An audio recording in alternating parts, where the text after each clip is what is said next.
Hey everybody, today I wanted to talk a bit about online gaming. Um, and because we're talking about online gaming today, I thought I would bring in my expert, my son, Alec. Um, I've done a lot of online gaming. I've played EverQuest, EverQuest 2. I played World of Warcraft for years and years and years. Alec plays World of Warcraft as well. He also plays a lot of MOBAs, and he plays some desktop games that have online functionality like Civilization 5, games like that.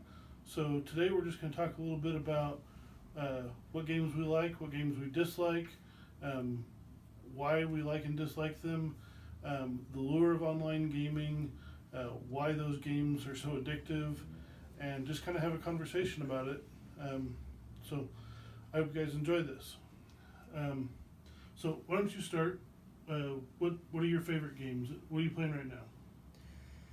Well, hands down, one of the games I play a lot is League of Legends. And like you said, I also play Civilization. But there's some other games that I'm interested in. Quite a few of them are actually like flash games on the internet, mostly because they're free. But there's other things appealing about them. And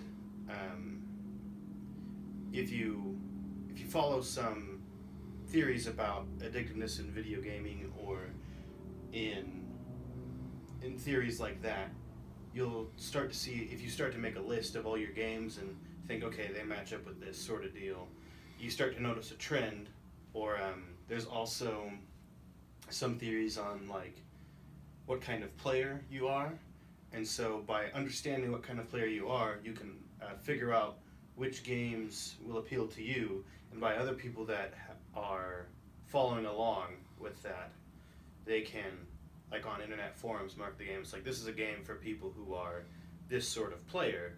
If you are this sort of player, follow this. But the most common way to categorize games to understand if you'd like them or not is through genres like strategy games or fighting games, racing games. So let's talk a little bit about that. We've got racing games, we've got fighting games, we've got PvP war type games. We've got role-playing games, both high fantasy and sci-fi based role-playing games. There are strategy games, and you have both turn-based strategy and real-time strategy games, which are two completely different categories. Yeah. I mean, it's night and day. If you like one, you may not like the other. And the first person shooter games, there's really two categories of those. There's the PvP competitor type first person shooters, and then there's the story mode, like your quest line in Halo and your campaigns, those things like that, versus where you're just trying to shoot at each other all the time. Yeah. Personally, I've never been a big fan of first-person shooters. I like playing through the single-player missions, but when it gets to the PvP online head-to-head stuff, that stuff doesn't interest me because usually there's always going to be somebody better than you out there, and I find it just ends up getting frustrating. Whereas the strategy games, I'm personally less likely to find somebody who is way above my level at strategy than somebody who's way above my level at simple reflex, get the headshot in first. So, which kind of genre of games do you prefer? Oh, and sandbox games. I almost forgot about that. Yeah. That's a huge category. Yeah, it's recently become very huge. Personally, I do enjoy a couple sandbox games. Of course, when you say sandbox game, the first thing that should jut out in your mind is Minecraft. Of course, I do play Minecraft. Who doesn't play Minecraft? Everybody and their mother now. Actually, everybody except your mother. Basically. I like strategy games because they allow me to sort of, it's a it's a way to express yourself, coming up with your own strategy, and there's strategy games that are single player, like strictly single player, and figuring out how to beat all the levels can be a challenge, and that's one of the things about video games that many people find appealing, find that makes a game more quality, higher quality. Like some of you may have heard of a game called Dark Souls. While it isn't necessarily a strategy game, there's a lot of strategy that goes into it because the game is very, very, very hard. It is not easy at all. And figuring out how to play the game and just trying not to die takes a lot of strategy. Also, like, I guess strategy is the biggest factor, but another factor I like is games with multiplayer functionality because they allow me to play with my friends. And the thing about multiplayer functionality is that, like you said, there's always somebody better than you, so there's always somewhere farther to go in the game. It'll take you a long time before you reach number one player spot in the world, and eventually someone will knock you down. But when you take the sample out of everyone playing the game, there's a wide variety. So it's like rolling dice, but a lot more nuanced, a lot more complicated, more things going on than just watching a pair of dice roll. But a random factor is a huge part of it, and if randomness is done correctly, it can make a game very, very fun. And I think naturally multiplayer just has that down. I have a tendency to find multiplayer games more fun when there's cooperative play. I mean, Minecraft is a big one for me. I love building things with other people. 7 Days to Die is another one that I've enjoyed playing that is a completely destructible environment. You can build things, you can work with other players to try and accomplish more than you can do by yourself.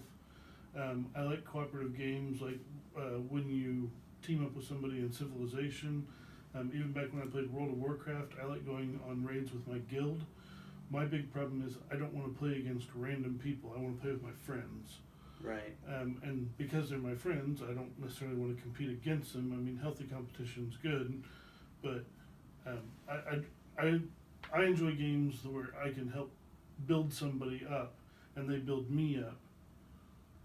Which is why when I do play fantasy games and role-playing games and things like that, I have a tendency to play support or healing classes because that's what I find enriching is being able to make the game more fun for my friends. I completely agree with you, and that's probably something I got from you, specifically in games like League of Legends or in other MOBAs or in Civilization. Sorry, not to interrupt. For those that don't know, MOBAs are multiplayer online battle arenas. It's where you team up with a group of hopefully your friends, but it could be random people, and go and fight against another group to try and gain resources or conquer a hill, that sort of thing. But it's all about cooperative play or single player play against another group to reach an objective. Usually it's group versus group, hence the multiplayer online battle arena. So, I'm sorry, what you were saying? There are times where I enjoy playing the more, I guess the term I like to use is active roles, but the roles that take charge and deal a lot of damage. And there are times I like to do that, but the reason why I enjoy fulfilling them is because I'm fulfilling a niche within my team, like a role that needs to be played. And sometimes that means I am playing the support class, and I've never not had fun with tanks in League of Legends. There's just always something so appealing about just saying, "Ha, you dealt no damage to me. Look how big my health bar is." But You get that from your mother. yeah. Whenever she plays role-playing games or things like that, when she played World of Warcraft, when we played EverQuest 2, she always played big, burly tanks with tons of hit points and all the armor in the world. So. But I think think MOBAs specifically are a great start for, not necessarily a great start, but just they tend to be great games in general as long as they're sufficiently balanced and from a mechanical standpoint, okay, then the fact that it's teaming up with a random group of people to fight another random group of people, it keeps the gameplay,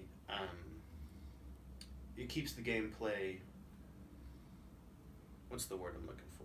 Interesting. Interesting, there we go. Keeps the gameplay interesting. Fresh. Fresh.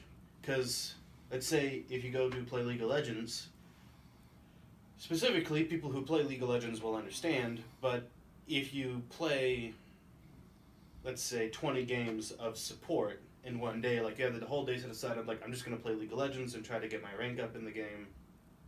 When you sit there and you just queue up support over and over and over, you're going to start to feel like you have a lower impact on the team, and it's not going to feel as good, and then you can just say, okay, I need to take a break from support, I can just go play the ADC or the tank role instead.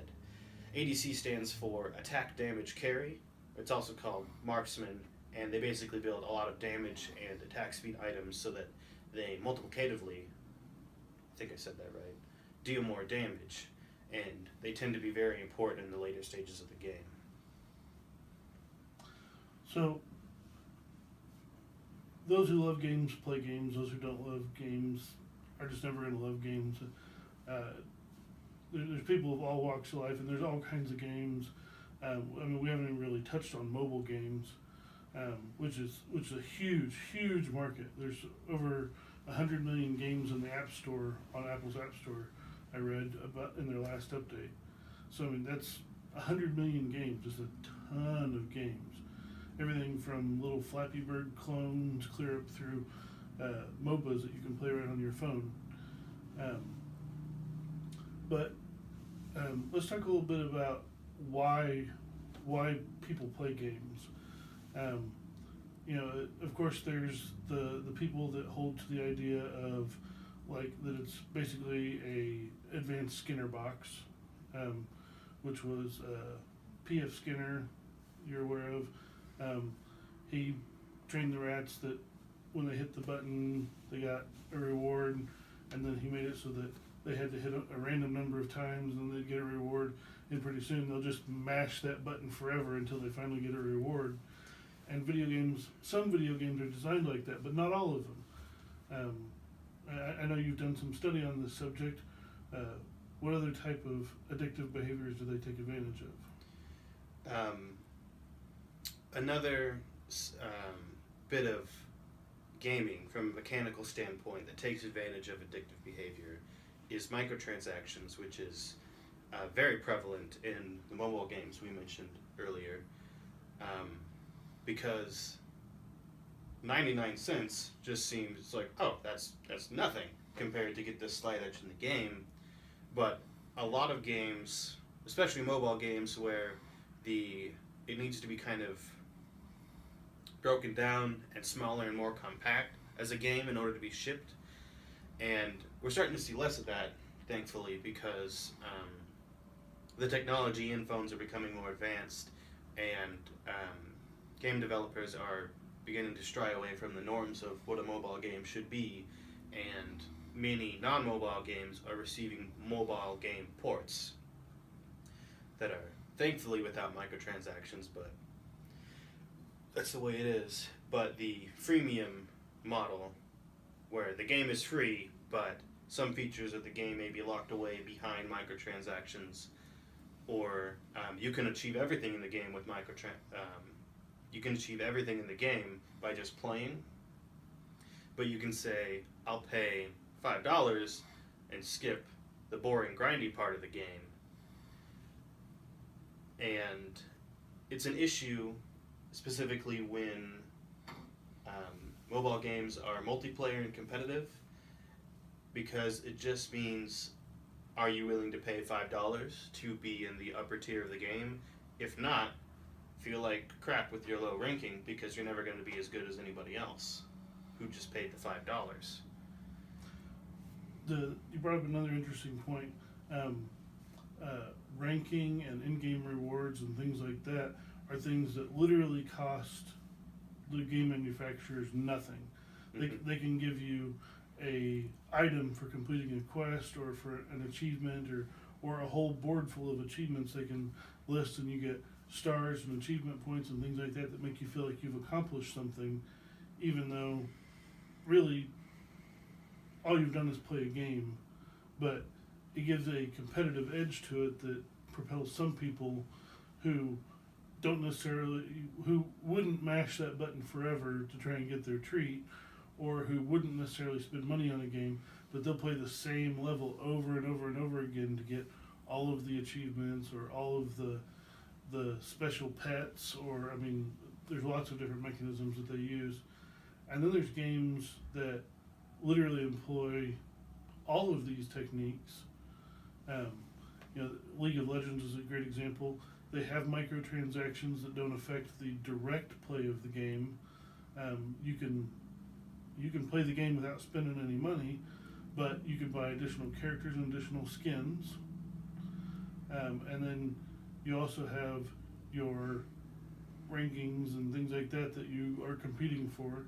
And so, and then they've got, it's very mild Skinner box-ish activity, but when you power up one of your special abilities, you get lights and sounds, and it's, it excites you to be able to cast your rare spells, or I don't know what they're called in League of Legends. Called ultimate abilities. Ultimate abilities, exactly. It feels good when you had to wait for 60 seconds to be able to use that, or 2 minutes or whatever, and now it's like, wah! Yeah. League of Legends specifically has done a very good job about keeping money and ranking separate. And a bit about the history behind League of Legends. League of Legends was made by a game developing company called Riot Games, specifically. And the whole history of MOBAs kind of goes back to some other games and custom-made maps from Warcraft 3. But basically it boiled down to, it was confusing as to whether the original MOBA, the very first map called Defense of the Ancients, or Dota, and it was unclear as to who had the rights to it, or if something like that could be copyrighted, or something like that. And so initially, a couple people who had worked on the map as a team, they all split off in a different direction and made their own games that were MOBAs and started their own companies based on that. And one of those was League of Legends. Another big one that people hear a lot about is Dota 2, which is available through Steam. But the other big name there is Heroes of Newerth, or known simply as Han. But Riot has done a very good job about keeping it separate. Any money you spend, it only skips the grind of earning the currency that you can use to buy additional characters, called influence points, or IP. And every time you complete a game, you get a certain amount of IP. If you won, you earn more. If you lost, you don't earn as much. And then you can spend IP to buy characters. It takes a lot of IP, so you have to spend a lot of your time playing. But you can say, I'm going to pay this much Riot points, or RP, instead, and you have to spend money to get the RP. And then also available for purchase are skins, which are purely cosmetic effects, which almost always cost Riot points or are released through promotions that say, go like our Facebook page, or if you verify your email, we'll give you this skin. And they don't affect the actual play of the game, although if you have a green skin on a primarily green map, it may help you blend in a little bit to the casual observer. To the casual observer, but a big kind of joke, actually, running through the Riot Games balance department is that they have made a massive effort to improve the clarity of the game, so that at any point skins do not have an effect on the game. Everything should be clearly marked, and it should still look good, but it should be made very clear what exactly is going on. Now, Blizzard recently kind of jumped into the mobile market with Heroes of the Storm, didn't they? They did.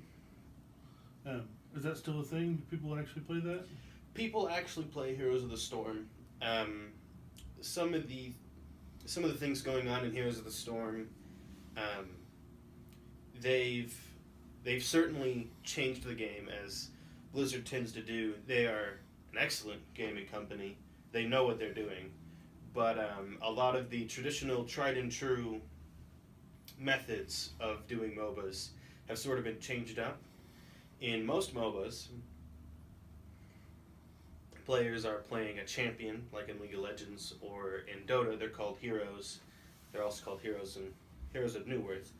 But you're playing a character, and your character has a level. In order to gain levels, you have to get experience, and you gain experience by slaying the minions on the map, or neutral monsters, or other players. But when you gain experience, you level up. But all experience is tallied individually. One of the things that Heroes of the Storm does is that all the experience goes into a giant pool, and all heroes on the same team are always of the same level. And so it is more important to have people present in all of the lanes on a MOBA, or having specifically people who are just going to sit there and farm and get experience for the team. But it means more in that in League of Legends or Heroes of New Worth or Dota, a player that is clearly behind the skill level of the other players in the game will fall behind in level and become irrelevant, because he'll be lower level, he won't have as much gold because he doesn't farm as well, he'll be struggling to compete for objectives and other business like that, and he'll just sort of fall out of relevance in the game. But that doesn't exist in Heroes of the Storm. So, for example, if you stayed behind and were defending the base, but the other team didn't come and attack, they were going after other objectives on the board or things like that, you'd never get an opportunity to earn experience. So in something like League of Legends, you'd be sitting there and you'd get left behind, but in Heroes of the Storm, everybody levels at the same time, so even if you're staying back and defending, doing what you need for the team, you're not getting left out. Right. You're not going to get punished for making a decision like that.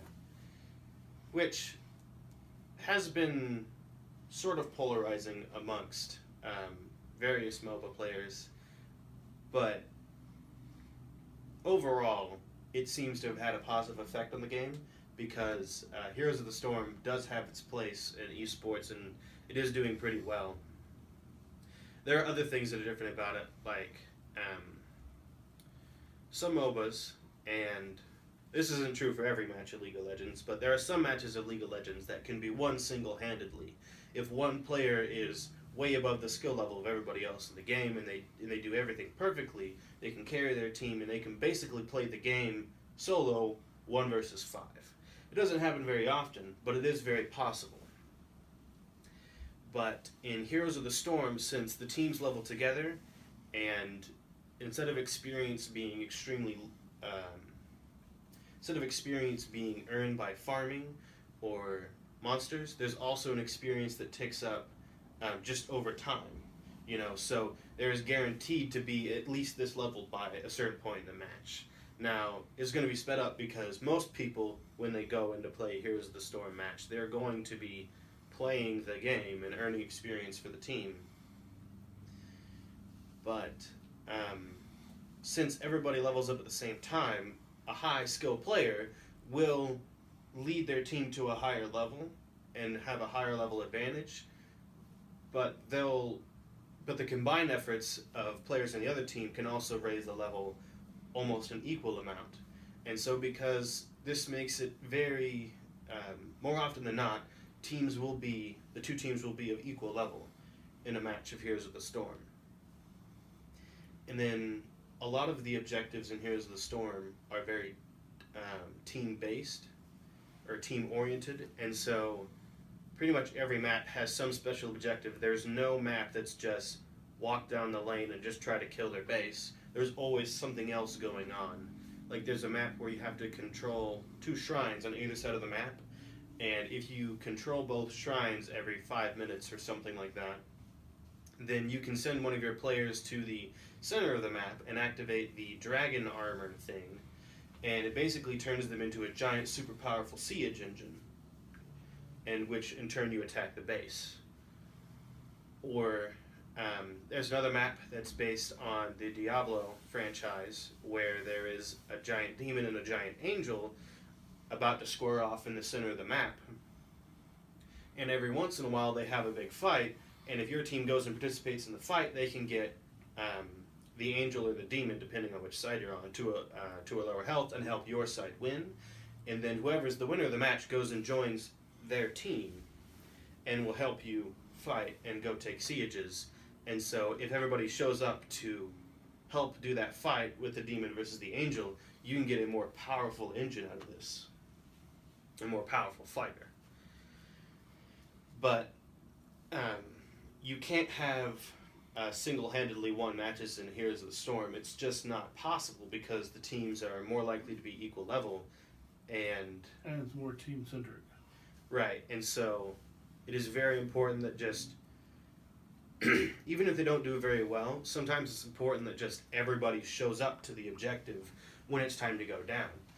And I do a fairly decent job of making sure everybody knows, all right, this is when this is happening. They put giant timers on the screen for the big objective of the map. Well,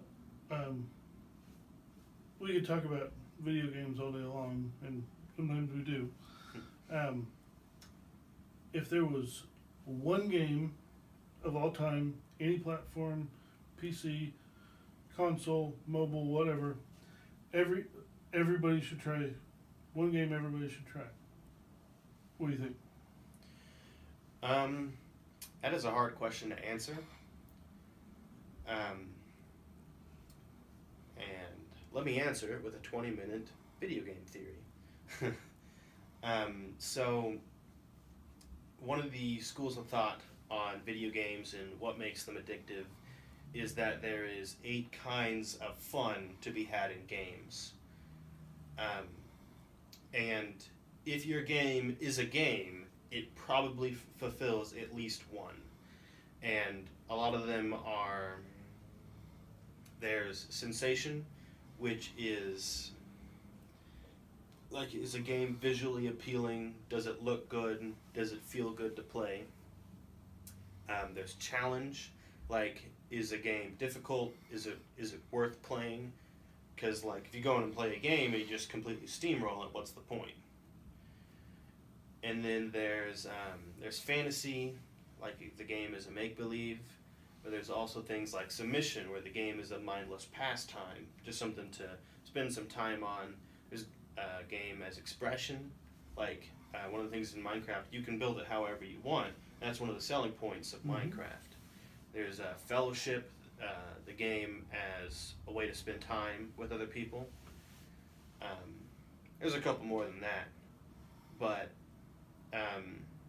the games that are truly like make a ton of money and become super popular are games that fulfill 6 or 7 of those categories, and that's what a lot of people have come to define as a game that is successful, a game that is addicting, a game that has something for everybody. High replayability, high addictiveness, good referral rates to your friends, that sort of thing. Right. So, if you had to pick a game right now that fulfills a lot of those, so something everybody should try, what kind of game you got? It's League of Legends. There's only one that League of Legends doesn't fulfill 100% of the time, but it still does it sometimes. It's there's one of them is game as story, like as an unfolding narrative. Mm-hmm. There's not a lot of story in League of Legends, but occasionally there is tidbits of lore spread throughout, like, you know, they write a paragraph for each character, says this is where they come from, and there's some maps about, this is where all the nations are, where all these champions come from. And it used to be really, really good, and it's kind of gone downhill recently, but they're looking to bring it back up. But other than that, League of Legends fulfills pretty much every category on the table, and while it is easy to experience burnout on League of Legends because the community can be very difficult to deal with, generally speaking, it does have something for everybody. My personal recommendation, fulfilling almost every one of the ones that Alec has mentioned, would be pretty much every game in the Mario franchise. Mario games are hands down some of the best written games. You wouldn't think that they would be games that would allow for personal expression, but you get to choose which power-ups you like to use the most. I personally find that I don't like flower power where I'm shooting fireballs, except when I'm underwater. The rest of the time I have a tendency to like other kinds of power-ups. The Mario from the original Nintendo is a little rough to play nowadays because back in the day it was great. Now it's aged. It's clunky. It's almost as old as I am. But a lot of the newer Mario titles, both on my Nintendo 3DS and on Wii and Wii U, and even, although it's not out yet, Super Mario Run that's supposed to be coming to iOS real soon, all very solid gameplay. They have a good narrative. They're challenging games, but they're games that are approachable. Anybody can sit down and start playing them and try them. Definitely A+, top of my list. As far as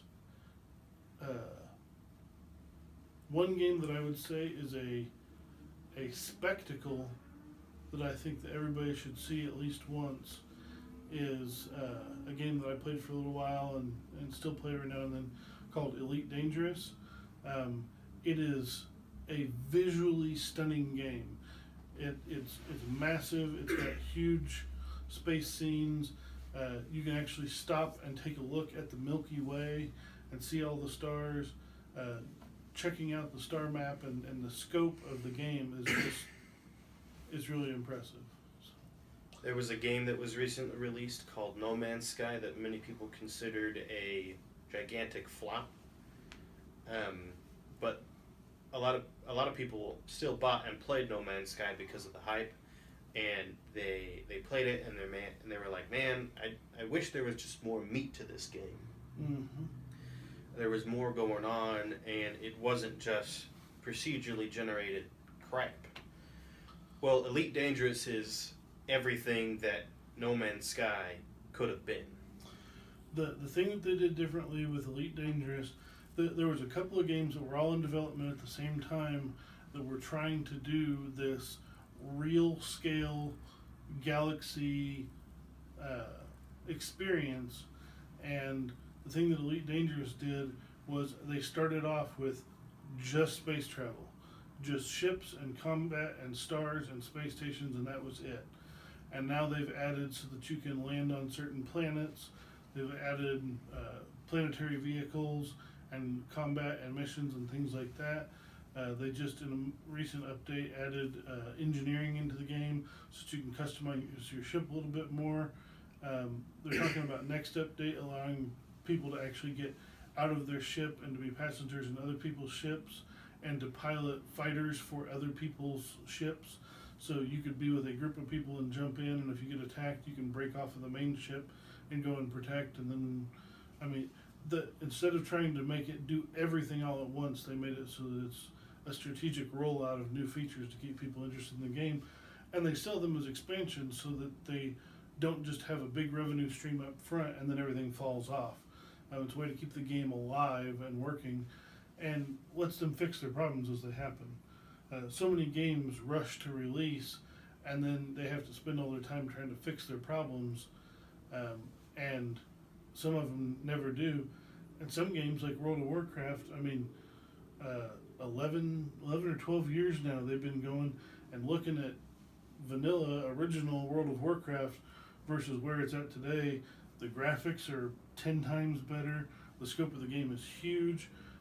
They've still got tons and tons and tons of lore that they've developed. I mean, it's a game that's really stood the test of time versus a game like EverQuest, which was like the original MMORPG, and Sony played it out until they didn't think they could get any more money out of it. They tried EverQuest 2, then they moved on to Star Wars and Lord of the Rings, and I mean, they just keep throwing out properties instead of working on the ones that they had.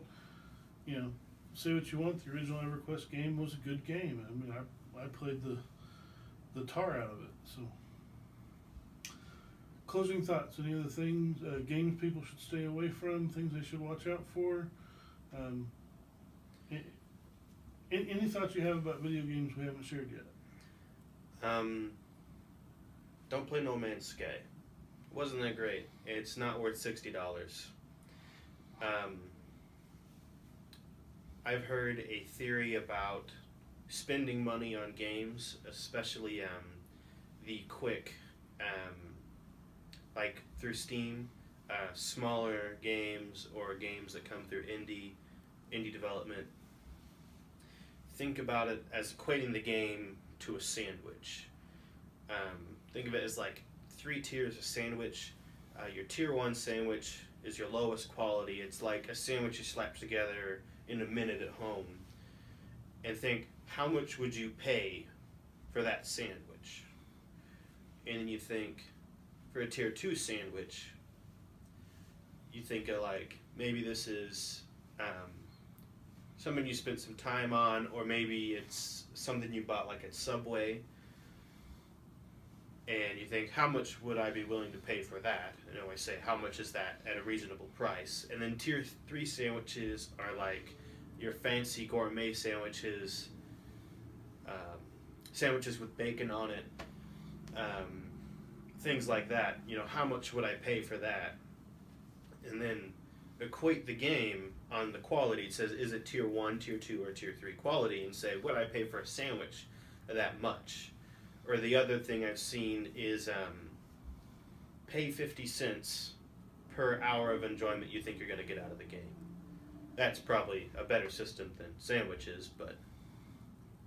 Well, using your first analogy, you might pay $1 for a bologna sandwich at a gas station, or maybe $2. You're not going to get a lot of enjoyment out of it. It's just, in that case, it's fuel for your body. In the case of Steam, it's just something to kill a little bit of time. It's a few dollars. You know, you're only going to spend a couple of hours on it, and then you're going to run out of content. Your regular, everyday games, something you know you're going to be able to spend a little bit of time with, and it's going to be enjoyable. Pay somewhere in the range of $5 to $12 for your mid-range sandwich. You get into gourmet or a party sub or something like that you know you're going to be able to have a lot of fun with your friends, something like that. You might pay $35 to $60 for something that you're going to truly get a lot of enjoyment and a lot of time out of. You know, maybe it's a couple of meals worth of food or whatever. So I see the analogy. The 50 cents per hour, I can tell you there's some games like Final Fantasy VII that I played that I literally had 1,000 hours in as a $50 game. Great cost to enjoyment ratio. I've actually bought it on multiple platforms. I have it on my cell phone, I have it on my iPad, I have it on the computer, I still have it for PlayStation. The disc is actually downstairs. I know where it's at for my PlayStation, even though I don't know where my PlayStation is. There are other games that I've played for hours and hours and hours and hours, like Minecraft, that I only paid $15 for initially back in the day. Mm-hmm. But I think that if I'm willing to pay $8 to go see a 2-hour movie at the movie theater, that if somebody highly recommended a game to me and they said, you know, it's only a couple hours worth of gameplay, but it's expensive. If I get a good recommendation from somebody I trust, perfect example, I spent $60 on the orange box back in the day just for Portal. I don't care about Half-Life, I don't care about Team Fortress 2. All I wanted was Portal. I paid $60 for Portal, where now you can get it for $20. And I blew all the way through the game in like 3.5 hours. Right. But it was an awesome game. It has replayability, there was additional content. Portal 2 came out, I paid for it, and there's huge community built around that. But Portal 2 is one of those genre-breaking games that just made a difference. Behind Mario, Portal series of games, Portal and Portal 2. Portal 2 has some cooperative stuff. It's a puzzle first-person shooter. Doesn't make any sense until you play it. As soon as you see it, you'll recognize it. It's a genre-defining or redefining or breaking game, however you want to put it. Definitely worth checking out. Portal, awesome. Whatever platform you want. Personally, I prefer PC because I don't like controllers where I have to move around a whole lot. Some people swear by controllers, but all right. Well, any final thoughts? Anything else you want to say to everybody? Just a quick list of games that are excellent and worth a shot. If things I said you might identify with and you say, I might enjoy the same kind of games that he enjoys, check out games like Undertale. A big one is Faster Than Light. You'll find it under FTL. League of Legends, Civilization. Let's see. The Portal series. I really enjoyed the Portal series. A game called Magica. It's a game about a couple of wizards, but you mix and match elements to cast your spells. It's pretty fun. It's pretty fun to dork around with your friends or try to figure out how to make your way through the main story without blowing yourself up. And a lot of stuff that comes out of indie development on Steam, or if you see something that's under the Steam Greenlight program, if you find it that, if you like go find them on their website, if they have like a YouTube channel or something, and they say, we're being Steam Greenlit, come vote for us, for like that. Generally the games that end up on Steam Greenlight are very good and are going to be high quality games. So definitely check those out. Definitely vote for that if you have a Steam account. If you don't, Steam is an excellent platform for video games. Highly suggest making an account and getting into the community. All right. Well, I want to thank Alec for sitting down and recording with me. He and I both have a love of video games. That's why I invited him to do this show with me. Maybe sometime we'll end up doing a YouTube live stream of us doing some gaming, maybe some Minecraft or something sometime. Maybe even get my other son, Drake, his brother, involved. The three of us have done some stuff together. Maybe we can show some stuff off. If you enjoyed this video, like, subscribe, share with your friends. If you enjoyed this format, let me know. I'd love to do other interviews and things like that. I've got some other interesting stuff coming up. I'm going to be doing some blacksmithing videos. I might have a special treat video for those of you from Wichita, Kansas. I don't want to spoil it, but one of the local restaurants that was around here for many years had a specialty, and I found someone who knows the secret recipe to their world famous dish, and he has agreed to share it with us on YouTube. And so as soon as we can get that filmed, he's willing to share with the world, now that that restaurant no longer exists, how they made their signature dish. So everybody can be excited about that. If there's anything else that you'd like to hear me talk about, if you'd like to hear anything more about gaming or anything like that, you can reach out to me. here on YouTube. I'm on Twitter as Burke Jones. I'm on Facebook as Burke Jones. All my channels and everything, it's youtube.com/Burke Jones, facebook.com/Burke Jones, twitter.com/Burke Jones. You get the idea. Alec, you can also find on Facebook, Twitter, Snapchat, Instagram, anything like that? I have a Twitter account. I should be listed as Alec Jones or maybe at Kazaganthius. I should set up my YouTube channel. If nothing else, as soon as he gets me his contact information, I'll make sure and put it in the description of the video in case you want to contact him directly about any information. If you want to know about League of Legends, this is your man. He has literally made 2 adult friends of mine who have played League of Legends against him rage quit the entire game and never play again. So he's not only good at it, he is a fine strategist and and enjoys the game immensely. So if you ever have questions about MOBAs and League of Legends specifically, Alec has tons of strategy. He studied the psychology behind the game. He's done a lot of work in school and in his personal life to try and become a better gamer and to understand it better on an intellectual level, on a technological level, in a process level. It's impressive. So thanks again for coming and joining me for the video. Thanks for watching. Again, like, subscribe, share, and we'll see you next time.